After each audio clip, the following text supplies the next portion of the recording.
Hello guys, my name is Ahmed. आज हम JavaScript की एक नई सीरीज़ शुरू करना चाह रहे हैं, वीडियो सीरीज़। ये सीरीज़ मुकम्मल तौर पर उर्दू और हिंदी में होगी। इस सीरीज़ का नाम और इस कोर्स का नाम मैंने learning JavaScript with DOM complete course using samples and projects in Urdu और हिंदी रखा है। इसमें हम ना सिर्फ जावास्क्रिप्ट पढ़ेंगे, उसके साथ साथ हम डूम एक नई जो सी जावास्क्रिप्ट की एडवांस टेक्नोलॉजी है उसके बारे में भी पढ़ेंगे। बेसिकली डूम हमारे पास डॉक्यूमेंट ऑब्जेक्ट मॉडल है। इसके बारे में हम मज़ीद आगे पढ़ेंगे जब हमारी थोड़ी सी बेसिक सी जावास्क्रिप्ट के बारे में हम मालूम कर लेंगे कि जावास्क्रिप्ट हमारे पास होती क्या है। फिर हम इसके साथ डूम का इस्तेमाल करेंगे टेक्निक्स, और इसके मज़ीद भी हम नेक्स्ट चीज़ें करेंगे कि जावास्क्रिप्ट के बाद क्या क्या आता है हमारे पास। मेरी कोशिश होगी कि मैं ऑलमोस्ट डेली एक ना एक वीडियो अपलोड करता रहूँ ताकि आप रेगुलरली इसके कोर्स को कवर अप कर सकें। हमारा आज का ये पहला ट्यूटोरियल है जो कि बेसिकली जस्ट इंट्रोडक्शन और कंटेंट्स पे डिपेंड बेस करेगा कि जावास्क्रिप्ट होता क्या है और इसके कंटेंट्स कौन कौन से हैं, जो मज़ीद हम आगे ट्यूटोरियल्स में क्या पढ़ने वाले हैं वो आज हम डिस्कस करेंगे। आइए शुरू करते हैं। सबसे पहले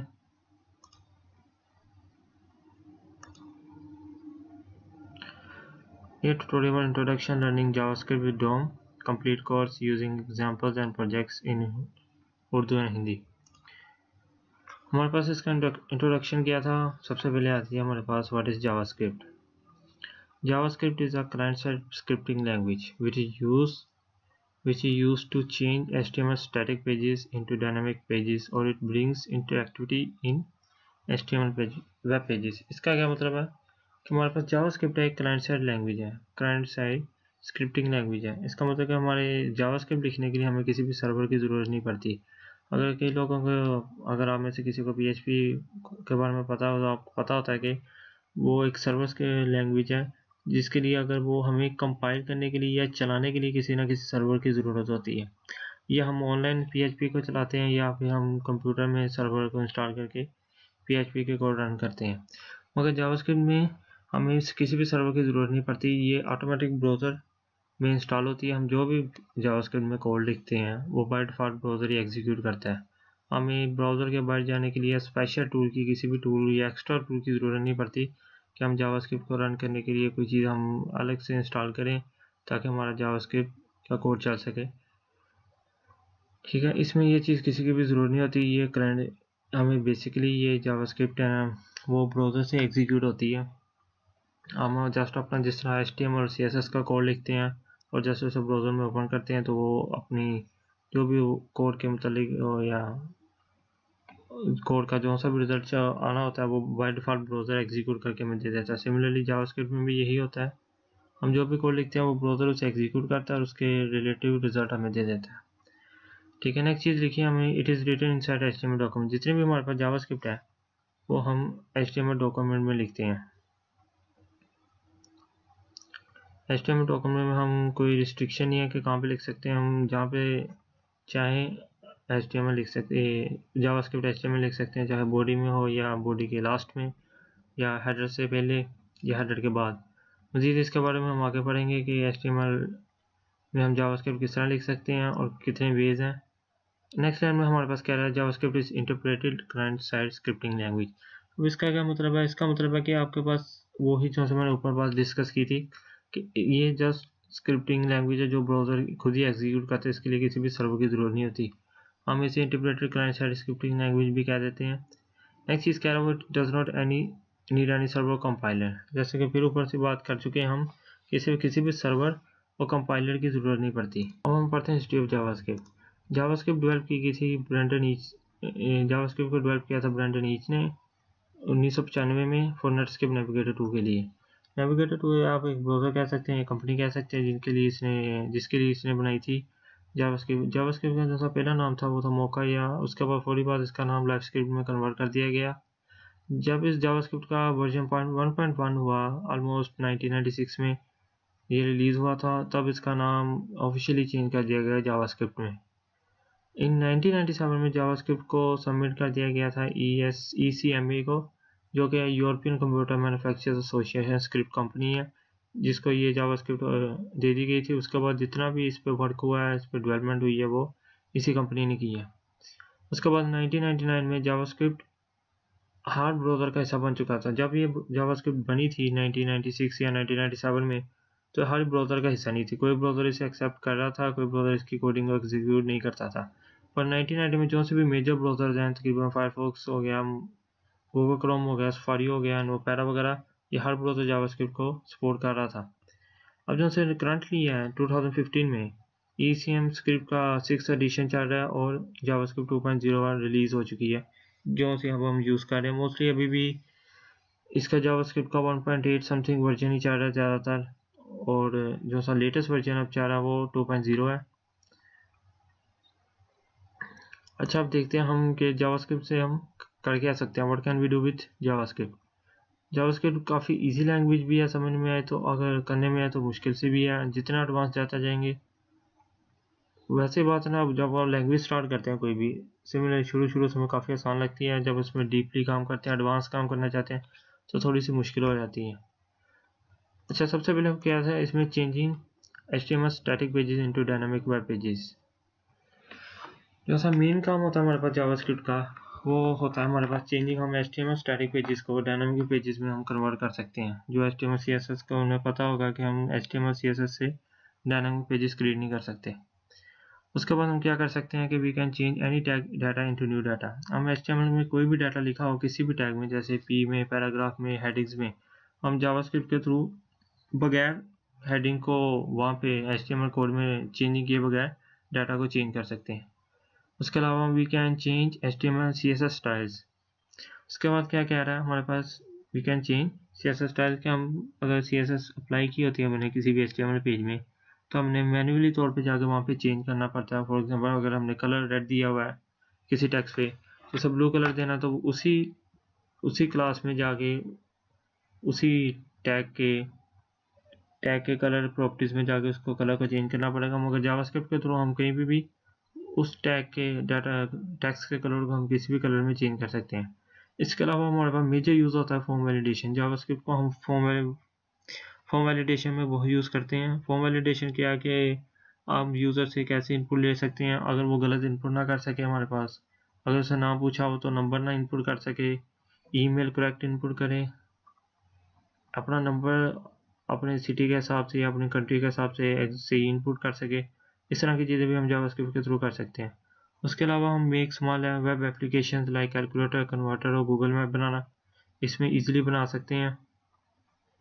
उसके अलावा मज़ीद है कि using programming strategies we can develop more web applications. JavaScript को यूज़ करते हुए और इसके साथ प्रोग्रामिंग स्ट्रेटजीज को यूज़ करते हुए हम मोर और अच्छी सी या एडवांस वेब एप्लीकेशन भी बना सकते हैं। इसके अलावा भी बहुत कुछ है जो हम जावास्क्रिप्ट के थ्रू कर सकते हैं। उसके बाद हम देखते हैं थोड़ी सी लाइव एग्जांपल्स कि हमारे पास लाइव एग्जांपल्स क्या हैं जावास्क्रिप्ट में, थोड़ी सी, ताकि आपको जावास्क्रिप्ट समझने में थोड़ी सी आसानी हो।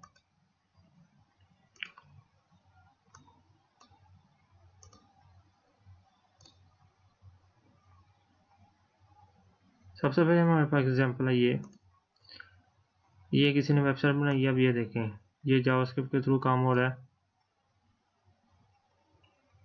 तो बड़ी एडवांस सी वेबसाइट है, ये सिंपल सी एनिमेशन है, पर ये तकरीबन मेडिकल के रिलेटेड वेबसाइट है, जिसमें ये देखें वर्किंग पूरी होती है, जिसमें वो मुख्तलिफ कंटेंट्स दिखाता है अपनी वर्किंग के हिसाब से। जितना जितना ये पावर लाइन पूरी होती जाएगी उस हिसाब से ये वर्किंग करता रहेगा। अब ये देखें रिस्पॉन्सिव डिज़ाइन दिखा रहा है। अब इसमें क्या है, इसका ये टैब का कैसा होता है, स्मॉल टैब का मोबाइल में कैसा शो होता है। उसके बाद ये मुख्तलिफ चीज़ें ये हम जावास्क्रिप्ट के थ्रू कर सकते हैं। ये एनिमेशन है, ये कलर फिलिंग हो रही है। इसके अलावा हमारे पास आती है कि हम ये गूगल मैप्स वगैरह बना सकते हैं। इसमें इजीली हम किसी भी लोकेशन के पॉइंट कर सकते हैं कि ये लोकेशन स्पेसिफिक कौन सी है। उसके बाद ये देखें, उसके बाद हमारे पास एक और डेमो आ जाता है। हम drop and drag and drop automatic upload. Wise का हम काफ़ी वेबसाइट्स में यूज़ करते हैं कि एक इमेज कंप्यूटर से उठा के डायरेक्ट वहाँ पे ड्रॉप करते हैं, वो वेबसाइट पे अपलोड हो जाती है। ये भी चीज़ें हम जावास्क्रिप्ट के थ्रू कर सकते हैं। उसके बाद आ जाता है हमारे पास ये सिंपल सी एनिमेशन है। हम ये भी चीज़ें जावास्क्रिप्ट पे शुरू कर सकते हैं कि ये वाला ऑन ऑफ हो रहा है। उसके बाद हम जो सा मेजर यूज़ था, मैंने आपको बताया था कि रजिस्ट्रेशन फॉर्म है कि हम ये देखें यूज़र आईडी है वो रिक्वायर्ड कह रहा है और उसके साथ लेंथ बता रहा है कि हमें इस लेंथ में ये फील्ड चाहिए, पासवर्ड की इस लेंथ में फील्ड चाहिए, नेम अल्फ़ाबेटिकल ओनली चाहिए, एड्रेस ऑप्शनल चाहिए कि आप जिस मर्ज़ी, क्योंकि स्ट्रीट नंबर भी होता है, हाउस नंबर भी, और एड्रेस में किसी भी तरह का एड्रेस हो सकता है, इसलिए वो स्पेसिफिक नहीं कर रहा है कि किस तरह देना चाह रहे हैं। उसके बाद कंट्री है कि रिक्वायर्ड आपको मस्टली यूज़ करनी पड़ेगी। जिप कोड है आपको अपने रिक्वायर्ड देना पड़ेगा, सिर्फ नंबर ही इंक्लूड होंगे। ईमेल वो वैलिड ईमेल होना चाहिए, ये ना हो कि उसमें ऐड का साइन ना हो या .com ना हो। उसके बाद यह सेक्स, उसके बाद मेल और फीमेल है कि रिक्वायर्ड लाजमी होना चाहिए कि अगर आप मेल हैं या फीमेल हैं। लैंग्वेज है इंग्लिश नॉन इंग्लिश, आपके पास एक तो लाजमी बताना पड़ेगा कि आपके पास अगर इंग्लिश लैंग्वेज जानते हैं या नहीं जानते। उसके बाद अपने बारे में आप बताना चाह रहे हैं, ठीक है। इस तरह की फील्ड्स को हम सिक्योरिटी करने के लिए भी जावास्क्रिप्ट यूज़ करते हैं। ये अगर कोई भी यूज़र इसको इनपुट सही तरह करेगा, इसकी सारी रिक्वायरमेंट्स को कंप्लीट करेगा, तभी वो सबमिट पर क्लिक करके आगे जा सकता है या अपना फॉर्म सबमिट करा सकता है, अदरवाइज ये फॉर्म सबमिट नहीं होगा। ये तो सिर्फ बेसिक एग्जाम्पल, इसके अलावा भी बहुत कुछ है।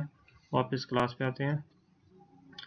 अच्छा, अब हम देखते हैं कि जावास्क्रिप्ट की लिमिटेशंस क्या हैं, वो क्या चीज़ें हैं जो हम जावास्क्रिप्ट के थ्रू नहीं कर सकते। जावास्क्रिप्ट के थ्रू हम can not access local file, हम कंप्यूटर की लोकल फाइल्स को एक्सेस नहीं कर सकते। लोकल फाइल मतलब कि जावास्क्रिप्ट के कोड के थ्रू हम किसी भी PDF files, document files, video files को एक्सेस नहीं कर सकते अपने कोड के ज़रिए। उसके अलावा हम can not use for networking applications, basic सी बिल्कुल बेसिक एप्लीकेशन में थोड़ी बहुत यूज़ हो जाती है, मगर जब थोड़ा सा आगे इसमें वर्किंग मज़ीद कॉम्प्लिकेटेड हो जाती है वेब नेटवर्किंग एप्लीकेशन में, तो जावास्क्रिप्ट उसके लिए वैलिड नहीं है। उसके बाद कहता है does not any multi threading और मल्टी प्रोसेसिंग कैपेबिलिटी, ना इसके पास ये जावास्क्रिप्ट हमारे पास मल्टी थ्रेडिंग या मल्टी प्रोसेसिंग कैपेबिलिटीज़ में यूज़ नहीं हो सकती, जिसमें हम एक से ज़्यादा काम एक टाइम कर रहे हों, उसके लिए हम जावास्क्रिप्ट वैलिड नहीं है। अगर इस तरह के काम आ जाते हैं तो हम फिर PHP का यूज़ कर लेते हैं। उसके बाद can not access database directly, हम डाटाबेस को इजीली एक्सेस नहीं कर सकते जावास्क्रिप्ट के थ्रू। नेक्स्ट चीज़ है कैन नॉट एक्सेस हार्डवेयर, जैसे कि ऊपर लोकल फाइल्स को कहा था हमने, इस तरह किसी भी हार्डवेयर को हम एक्सेस नहीं कर सकते डायरेक्टली तौर पे, जैसे USB हो गया, प्रिंटर हो गया और स्कैनर हो गया, रिसेक्टर, स्पीकर्स वगैरह को हम डायरेक्टली एक्सेस नहीं कर सकते। नेक्स्ट चीज़ कह रहा है it is not design for general purpose language, it is design to manipulate web pages. ये बड़ी इंपॉर्टेंट लाइन है। ये कह रहा है कि हम ये जो जावास्क्रिप्ट का ओनर थे, उन्होंने ये लैंग्वेज जनरल पर्पज लैंग्वेज के लिए बनाई थी। तो फॉर एग्जांपल जो C++ लैंग्वेज अगर आपको पता हो, उसके अलावा जावा है, वो हमारे पास जनरल पर्पज लैंग्वेजेस हैं, वो प्रोग्रामिंग लैंग्वेजेस हैं जो बेस प्रोग्रामिंग पे करती हैं। ये जो सी जावास्क्रिप्ट बनाई गई थी, ये जस्ट आपके HTML पेजेस को या HTML और CSS के पेजेस को, स्टैटिक पेजेस को, डायनामिक पेजेस को या उनको मैनिपुलेट करने के लिए इस्तेमाल होती थी और इसी मकसद के लिए बनाई गई है और इसका यूज़ आजकल बहुत है। ये तो हमारे पास लिमिटेशन थी। इसके बाद हम देखते हैं कि हम इसके कंटेंट्स क्या हैं जो हम अगले ट्यूटोरियल में पढ़ेंगे। सबसे पहले हम देखेंगे 3 core languages of web page, कि वेब पेज की किसी भी वेब पेज की 3 कोर लैंग्वेजेस कौन सी होती हैं। हर वेब डेवलपर को ये पता होना चाहिए कि 3 कोर लैंग्वेजेस कौन सी हैं। उसके बाद हम सिंटैक्स ऑफ जावास्क्रिप्ट का सिंटैक्स देखेंगे, जावास्क्रिप्ट को HTML में कहाँ पुट कर और कैसे कैसे इंसर्ट कर सकते हैं वो चीज़ देखेंगे। जावास्क्रिप्ट में कमेंट्स कैसे कर सकते हैं वो देखेंगे। अब जावास्क्रिप्ट को अनेबल या डिसेबल करना हो तो वो कैसे कर सकते हैं हार्ड ब्राउज़र में, वो देखेंगे। उसके अलावा हम देखेंगे कि वेरिएबल्स क्या होते हैं, वेरिएबल्स की टाइप्स क्या हैं, उसके अलावा वेरिएबल्स का होता है सिंटैक्स क्या है और इसकी एक्सेस क्या है। उसके बाद हम देखेंगे कि ऑपरेटर्स क्या होते हैं। इसमें मुख्तलिफ ऑपरेटर्स आ जाते हैं, जैसे arithmetic operators, logical, conditional operators. उसके बाद बिटवाइज ऑपरेटर्स आ जाते हैं, असाइनमेंट ऑपरेटर्स हैं, काफ़ी ऑपरेटर है इसके अलावा भी। इसके बाद हम देखेंगे कंडीशन स्टेटमेंट्स में भी हमारे पास काफ़ी चीज़ें आ जाती हैं कि आप किसी कंडीशन के तौर पर काम करना चाह रहे हैं। फॉर एग्जांपल अगर आप मार्क्स देखना चाह रहे हैं, अगर 50 से अबव हैं तो वो पास है, अदरवाइज वो फेल है। इस तरह की चीज़ें भी हम जावास्क्रिप्ट में कर सकते हैं। इसमें इफ एल्स स्विच स्टेटमेंट वगैरह आ जाती हैं। लूप स्टेटमेंट से इसके बाद हम देखते हैं कि किसी भी चीज़ को मोर देन वन टाइम अगर रिपीट करना हो तो वो कैसे करते हैं। यूज़ ऑफ अरे है कि एक से ज़्यादा डाटा को, मतलब मल्टीपल वेरिएबल्स को के डाटा को वन वेरिएबल में कैसे स्टोर करते हैं वो भी देखेंगे। इसके अलावा हम देखेंगे कि कंटिन्यू और ब्रेक स्टेटमेंट क्या होती हैं, इसके फंक्शंस क्या होते हैं। इसके बाद हम देखेंगे कि जावास्क्रिप्ट के इवेंट्स क्या हैं, ये बहुत इंपॉर्टेंट चीज़ है इसमें। उसके बाद हमारे पास जो सी चीज़ आती है वो है हम जावास्क्रिप्ट के मुख्तलिफ जैसे मेथड्स, जावास्क्रिप्ट के जो सब्जेक्ट्स हैं उसके मेथड और प्रॉपर्टीज़ के बारे में पढ़ेंगे, जिसमें हमारे पास मैथ की ऑब्जेक्ट्स की प्रॉपर्टीज़ आ जाती हैं, इसमें म्यूजिक फंक्शंस आते हैं वो भी देखेंगे, डेट के फंक्शंस भी हैं, बुलियन वैल्यू क्या होती है, इसकी डाटा टाइप क्या होती है, इस पर वर्किंग कैसे कहते हैं ये भी देखेंगे। उसके अलावा स्ट्रिंग ऑपरेशन, स्ट्रिंग प्रॉपर्टीज़ के ऊपर भी काम करेंगे हम, अरे प्रॉपर्टीज़ पर भी काम करेंगे। इसके साथ डाटा को इंसर्ट कैसे करना है, इसको लूप के ज़रिए एक्सेस कैसे करना है, ये सारी चीज़ें हम देखेंगे। उसके बाद हम कन्वर्जन्स पढ़ेंगे कि डाटा टाइप की कन्वर्जन्स कैसे करती हैं एक डाटा टाइप से दूसरी डाटा टाइप में। उसके बाद हम देखेंगे रेगुलर एक्सप्रेशन, ये भी बहुत इंपॉर्टेंट चीज़ है सिक्योरिटी के हिसाब से, अगर हम जावास्क्रिप्ट में सिक्योरिटी लगाना चाहते हैं। रेगुलर एक्सप्रेशन में हम बेसिकली बताते हैं कि आप जो से डाटा इंसर्ट कर रहे हैं वो एग्जैक्ट किस तरह आप डाटा इंसर्ट करेंगे तो आप वैलिड इंसर्ट कर सकेंगे, अदरवाइज नहीं। फॉर एग्जांपल अगर हम कहते हैं कि ए के बाद अगर बी आए तो आप आगे इंसर्ट कर सकते हैं, अदरवाइज आपने अगर ए के बाद सी इंसर्ट किया तो आपने गलत इनपुट कर रहे हैं। इस तरह की मेजर रिस्ट्रिक्शन करने के लिए हम रेगुलर एक्सप्रेशन यूज़ करते हैं। नेक्स्ट चीज़ हमारे पास आ जाती है ब्राउज़र ऑब्जेक्ट्स क्या होते हैं जावास्क्रिप्ट में। ब्राउज़र ऑब्जेक्ट्स आप जो सब ब्राउज़र यूज़ कर रहे होते हैं उसकी विंडो, उसके नेविगेटर, उसकी स्क्रीन, उसकी हिस्ट्री, उसकी लोकेशन को एक्सेस करने के लिए भी हम जावास्क्रिप्ट को यूज़ कर लेते हैं। फॉर एग्जांपल आप विंडो की विड्थ क्या है, आपकी स्क्रीन की विड्थ क्या है, आपकी हिस्ट्री में कौन कौन सी चीज़ें, आपकी कुकीज़ क्या हैं, आपके सेशंस क्या हैं, उन चीज़ों को एक्सेस करने के लिए आपकी लोकेशन क्या, आप किस लोकेशन पे इस वक्त, किस लोकेशन से आपका आईपी एड्रेस क्या है, इस तरह की चीज़ें हम जावास्क्रिप्ट के थ्रू एक्सेस कर सकते हैं और इंशाल्लाह सीखेंगे भी। नेक्स्ट चीज़ हम जावास्क्रिप्ट के बाद आ जाते हैं डूम पे। डूम हमारे पास क्या होता है, डॉक्यूमेंट ऑब्जेक्ट मॉडल। डूम एक हमारे पास ऐसी टेक्निक है जिस तकरीबन हमारे पास जावास्क्रिप्ट को थोड़ा सा एडवांस करती है। इसे हम जल्दी से जल्दी हमारे HTML पेजेस को मैनिपुलेट कर सकते हैं। हम किसी भी HTML डाटा के टैग को इजीली एक्सेस कर सकते हैं, उसको चेंज कर सकते हैं, उसकी स्टाइल को चेंज कर सकते हैं, उसे डायनामिक बना सकते हैं। इसमें भी हमारे पास मुख्तलिफ चीज़ें आ जाती हैं, जैसे डोम डॉक्यूमेंट, डोम एलिमेंट्स आ जाते हैं, एट्रीब्यूट्स आ जाते हैं इसमें, और इसके अलावा इसके इवेंट्स हैं और डोम के स्टाइल्स हैं। ये 5 मेजर चीज़ें हैं जो डोम में इस्तेमाल होती हैं। हम इसके अंदर मज़ीद चीज़ें आती हैं जो कि हम स्टेप बाय स्टेप सीखेंगे। उसके बाद हमारे पास आ जाता है JavaScript projects and web application. JavaScript basic complete होने के बाद, उसके इवेंट्स पढ़ने के बाद, उसके ब्राउज़र ऑब्जेक्ट्स और दूसरे ऑब्जेक्ट्स पढ़ने के बाद हम डूम पढ़ेंगे। उसके बाद हम इसके थोड़े से सिंपल से प्रोजेक्ट्स और वेब एप्लीकेशन बनाएंगे, जिसमें हमारे पास कैलकुलेटर होगा सबसे पहले, जिसमें हम सिंपल और एडवांस कैलकुलेटर बनाना सीखेंगे। फिर हमारे पास कन्वर्टर होगा जिसमें हम करेंसी और एज का कन्वर्टर सीखेंगे। इसके अलावा भी अगर कोई हुआ तो वो भी देख लेंगे। उसके बाद हम क्लॉक करेंगे, एनालॉग और डिजिटल क्लॉक। उसके बाद हम गूगल मैप पे काम करेंगे, गूगल मैप कैसे आप किसी भी लोकेशन का अपनी वेबसाइट में कैसे मैप एंटर कर सकते हैं।